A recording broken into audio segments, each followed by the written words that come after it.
Welcome back. It's part 27 right now, following another short little break, not least to just honour the funeral of Her Majesty, which was just yesterday.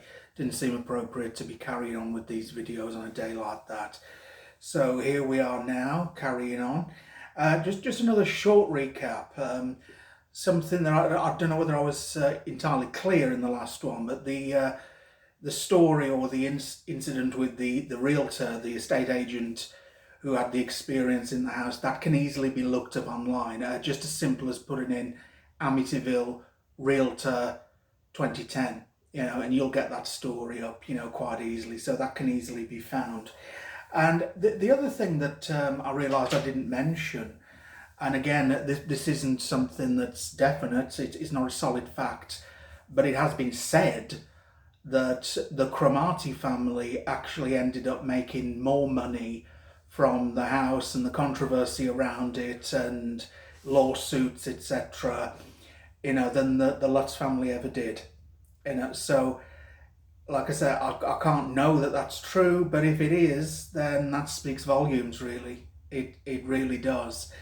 Yeah, so what I thought I'd talk about this time is, people who are very heavily on the side of everything being a hoax. Now, let's take away, people who've got, reasons such as the residents of the town, that they would want it to be that anyway. They just would, and they've kind of got reasons, Let's take away members of the public who just seem to jump on some kind of bandwagon with the whole thing, because there's nothing to gain from that apart from joining some kind of hate campaign, as far as I'm concerned.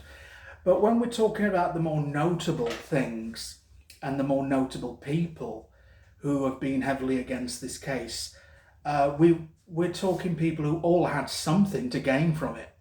We've got to look at it that way. That this wasn't people, kind of out the goodness of their hearts wanted to tell the truth. That these were people who, would have gained something for themselves by, having everyone believe what they're saying about the Lutz family being liars. So let's firstly let's look at William Webber, the lawyer.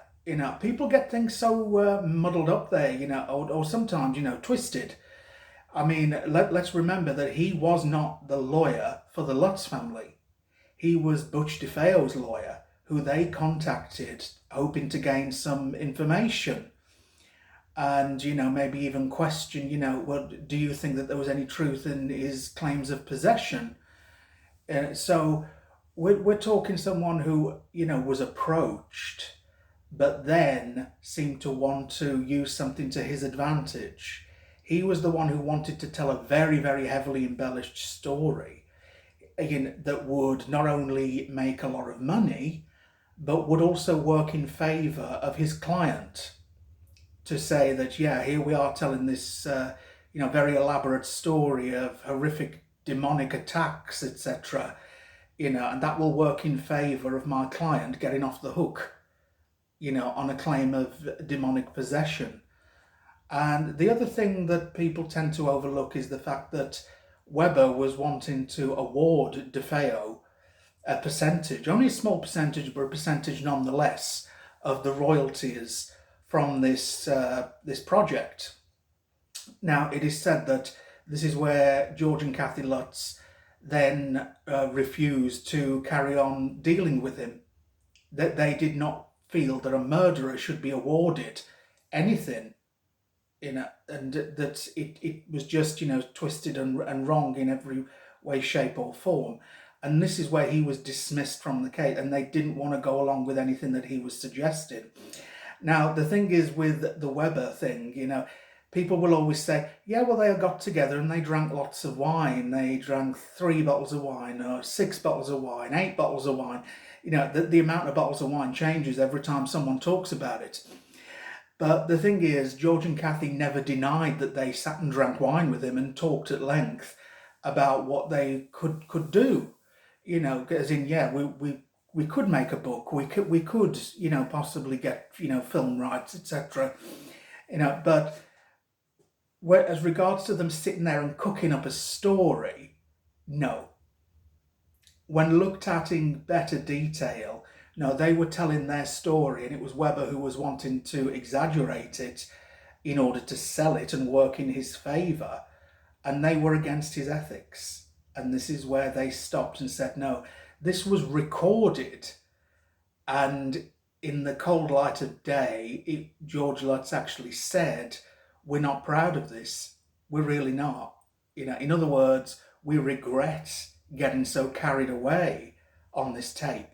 Yeah, that tape, as far as I know, is not available. I don't know whether it still exists, whether it's been destroyed or not. But what I'm really trying to get across here is that there's so much we can look at, beyond drinking wine with the lawyer. So many people will say, yeah, it was just a story cooked up over a load of wine, and that's it, and that they don't want to look any further than that, or they don't feel they need to look any further than that. If they don't wish to look any further, they don't wish to learn any more, that, again, as always, that's fine. Of course it is.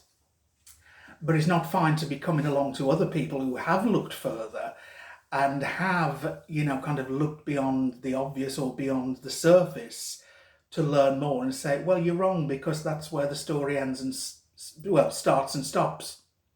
Yeah, because it really, really isn't. It's something that, as I say, it's just got so much more depth to it.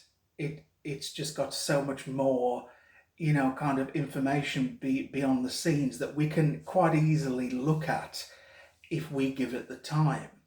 Now, and so we then had William Weber going away saying, that they're just liars. It was all a made-up story. We cooked it up over some wine, and people started to believe that.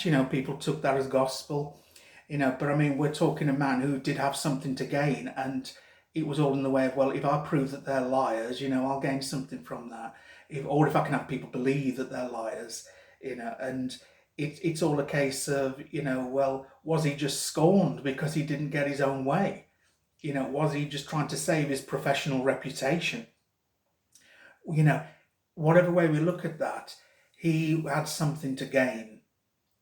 And if he didn't gain it, he was going to go another way of, turning against them, as he clearly did, by then going around saying that this story is pure fiction.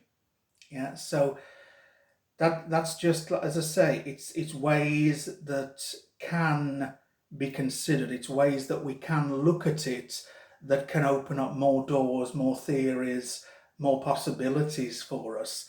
So, as ever, I'm just encouraging those different approaches, those different looks. That's what I'm doing here.